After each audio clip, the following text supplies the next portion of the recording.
Welcome to Garage Gym Athlete Ask Me Anything. It's pretty simple. I'll be answering questions from the thousands of athletes that follow our daily programming. If you have a question or topic you want submitted, go to garagegymathlete.com/AMA. Let's get started.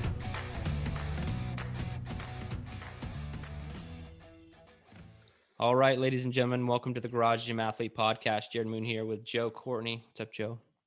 Hey, man. Rocking the EO3 coaching shirt, one of my faves. Love it. Boom. It's perfect. I think I need to get a new one, man. I only have the original, the first ever produced. It's getting pretty beat up. Got to be in uniform. Maybe we need to change it up. I don't know. You let me know. All right, we got a question from David. This is about one of our more recent episodes. So this was a little backstory. Someone asked about vomiting when they would get to a certain percentage of heart rate. And so Joe and I took our best stab at helping this individual and what we thought it could be. But I told a story in that about how I had my brother-in-laws, two of them were over for Christmas and basically puked and pooped themselves after a max Airdyne test. And so David asks, aside from the time you got back at your in-laws and made them throw up from the Airdyne workout, how many other times have you knowingly inflicted prescribed torture on your loved ones? So I'm going to talk about the progressions of all this. I want to hear Joe's stories first, and then I'll kind of just talk about what things look like in my life these days. I can't remember how specific I got from when we talked about the nausea episode of vomiting at high intensities. I think I mentioned my brother. He has it because of acid reflux or something. Sometimes he's done it. Well, one time I made him do it, and it wasn't even intentional. It was actually I gave him a easier workout, what I thought, but it happened. So it was in San Diego. They came out to visit, and he actually wanted to do like one workout while they're there at least. And then we did some hikes, but it was a running day for me. So I went and ran for 45 minutes, whatever it was, around my neighborhood. And when I left, as I was leaving, I told him, okay, what you're going to do, you're just going to get on the Airdyne. We're just going to do what is known for us as our gain intervals. And I just told him, hey, you're going to do, 20 seconds on as hard as you can. Then you get to rest for 2.5 minutes. It's like, okay, no, not a problem. Just go hard and that's it. All right, cool. So I did my run and I come back and he's on the ground outside, like in our turf area, like completely fetal, completely done. And he could barely talk. He just said he only made it to 4 because he vomited after 4. And the neighbor next door, who we never. 4. So he did. What is that? 80 seconds of work? Yeah. I love it. And And then the neighbor next door, who the entire time we lived there, we never even talked to her, never seen her. But she heard him vomiting and was yelling over the fence, asking if he was okay. She needed to call anybody because of that.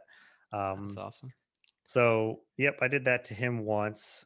And there's also been a few times. Yep. But just an interjection there. When I first started doing gain intervals back in the day, like not back in the day, like around when we started Garage Gym Athletes. So, 2015, 2016 timeframe.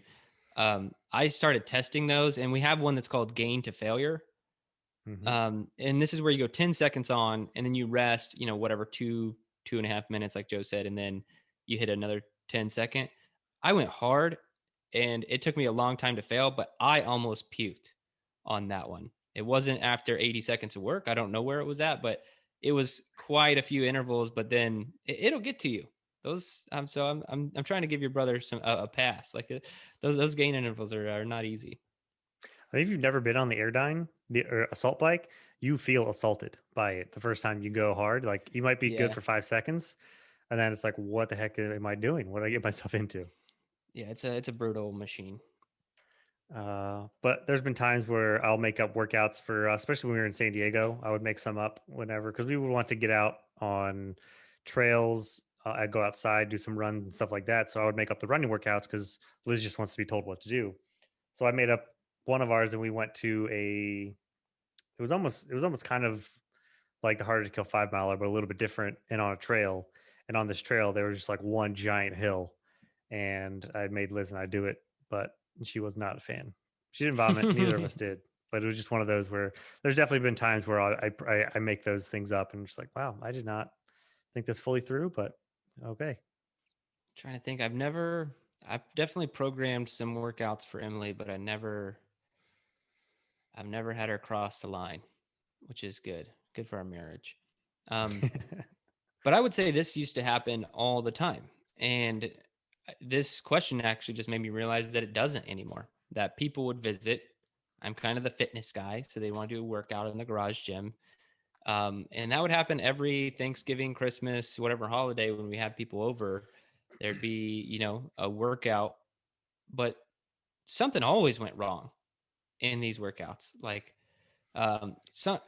early on, I'd say like 10 years ago, I was just not being a good coach when things went wrong. I remember one time, Emily's sister came to stay with us for a while, and she wanted to work out, but it wasn't like a holiday time, so I wasn't off work.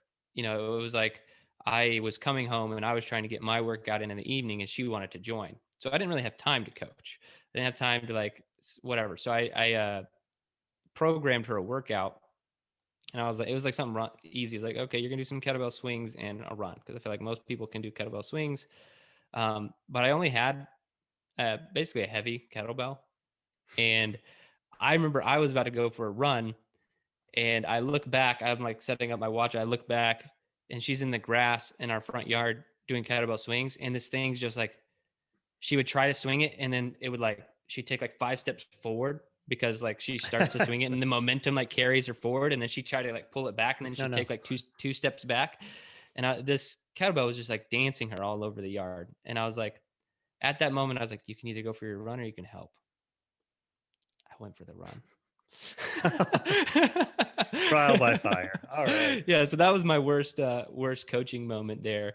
Other than that, someone's like my father-in-law, he's come and done box jump, kettlebell workouts before. And, there's just always like a little tweak here or there, no matter how much we warm up or how, it's just, if you take a fairly untrained individual, something bad can happen. And so these days, and if someone wants to come over and do something, because it's always them pushing me, not the other way around. They're like, no, come on, give me something good. Like, I want a good workout. And I'm like, yeah, now you come over, and I'm like, we can go on a walk.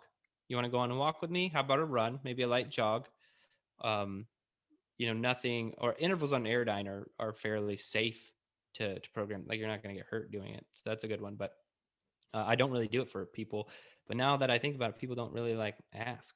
So I think I kind of burned a lot of bridges with making people vomit and whatnot. I'd be interested to see how people would do with the, because whenever I've come over, we usually make up randomly a workout. And the last one we did was pretty decent. But I'd be interested to see how other people would handle it, because I don't think it would be fun for other people. Like the sandbag running one we did? Yeah. Yeah. Yeah, I see with you. Yeah, I'll do whatever. Sandbag sprints. Yeah, up and down my driveway. Yeah, that was a good one. We'll see. Maybe after 2020 is over, people will start coming over to my house again, and I can start programming workouts. Ashley's coming over soon with Scott, so opportunity. You guys got to do a Meet Yourself Saturday first before you. I think she was the one that tested the front rack hold and the. Oh yeah, you did it to her because the grunting or whatever. But she's more than capable, so it was all right. Burn. All right, cool. That's it for this one, guys. If you are listening, please 5-star review, positive comment. It really helps the show out.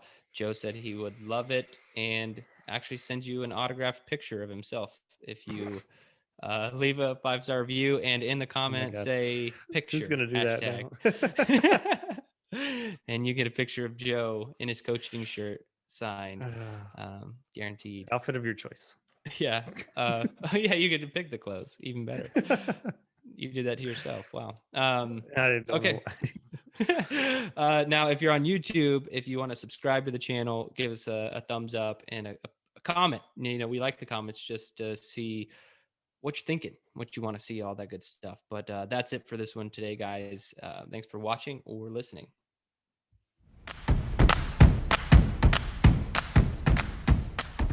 I hope you enjoyed today's Ask Me Anything episode. So one more time, if you want to submit a question, topic, or idea, you can do so at garagegymathlete.com/AMA. And hey, while you're there, if you haven't already, sign up for Garage Gym Athlete membership. We are the best community and programming on the internet. I dare you to try and prove me wrong.